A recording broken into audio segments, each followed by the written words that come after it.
Joining me now is Congresswoman Victoria Spartz. Congresswoman, thank you so much for the time this morning. Thank you for having me. Let's start at your announcement last week. You initially said last year you weren't planning to run for re-election. You have since changed your mind. So to start the conversation, can you tell us a little bit about that decision? Listen, it's never an easy decision being a woman and mother and having children and trying to save the republic at the same time where your duty lies. And I felt that last year that I need to take time off and reinvigorate, spend time more with family and kids, and try to deliver a few things on policies this Congress. Unfortunately, this Congress turned into really drama with not a lot of things, unfortunately, are going to be delivered that I work extremely hard on. And I have a lot of people on the ground being very upset. I felt, that I need to give them a choice of someone who actually will fight for them, not personal agenda. We have too many people in politics like that. And, and then let the people and God decide. So I said, I cannot abandon Republic in these challenging times. And I have to, make, some difference because we're going to have big problems in Washington, D.C. Your patriotism is apparent just looking at your shirt alone. And I am curious, what are those issues that you think this Congress fell short on?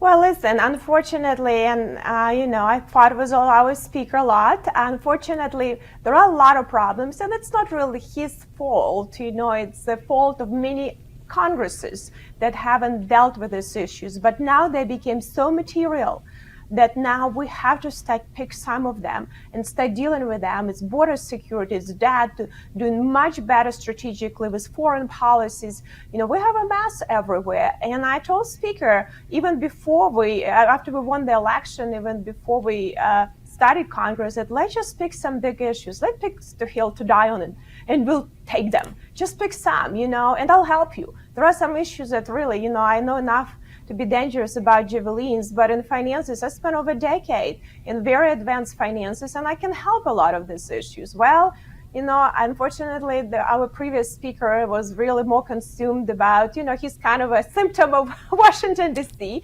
and I fought with him quite a bit, tried to push him to do some things. At the end, he tried to do some things, but unfortunately for him, a lot of my colleagues decided that it was enough, and we vacated the speaker. Now we got a new speaker who is a very good human being with good ideas and really genuine in his desires to do something good, but he's not used to fight a big machine of the other side, which is very powerful. I never underestimate the other side. They've been organized, strategic, and and we have to do better as Republicans. So I think these big issues unfortunately been punted by this speaker too, and I am not sure if he will have the strength. He says maybe in March. I'm not sure, and I think these issues are very important for American people and will hurt many lives if we are not start dealing with them at least somewhat proactively, not waiting that major crisis is going to really be destructive for our country. I do want to talk about those major issues that you plan to work on in just a moment, but you did note when you initially announced that you are running for re-election, you talked about the current failed leadership in Washington. You had some criticisms for McCarthy just now, but I do want to talk about Speaker Mike Johnson. Last week, House Republicans, as you know, failed in their push to impeach DHS Secretary Alejandro Mayorkas, and they failed to pass a standalone Israel bill. Are you confident in his leadership? Well, listen, we always have, and listen, and the biggest failure, it's really of President Biden and Chuck Schumer. I'll be honest with you. I just don't think my Republicans are strong enough and strategic to fight them. It's not they're not trying. But unfortunately, Senator Schumer observed with politics, and President Biden forgot what governing would even means and really playing politics with people's life, and we have to be able to hold the ground. But I'll tell you, we had a discussion last week. I disagreed. We actually on the floor, some conservatives and speaker had a very vibrant debate.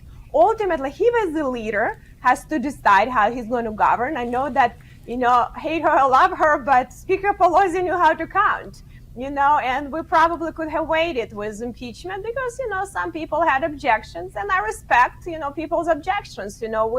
we ultimately freedom-loving Republicans. We're not sheeps like the other sides, So that's fine. We had the vote, when Steve Scalise would be back. So I think we should have waited. And the same, we haven't been dealt properly with the foreign aid and strategically. And, a lot of conservatives had some concerns. It's not about the support of Israel. It's about how we're paying for stuff. And I think he shouldn't have moved that bill.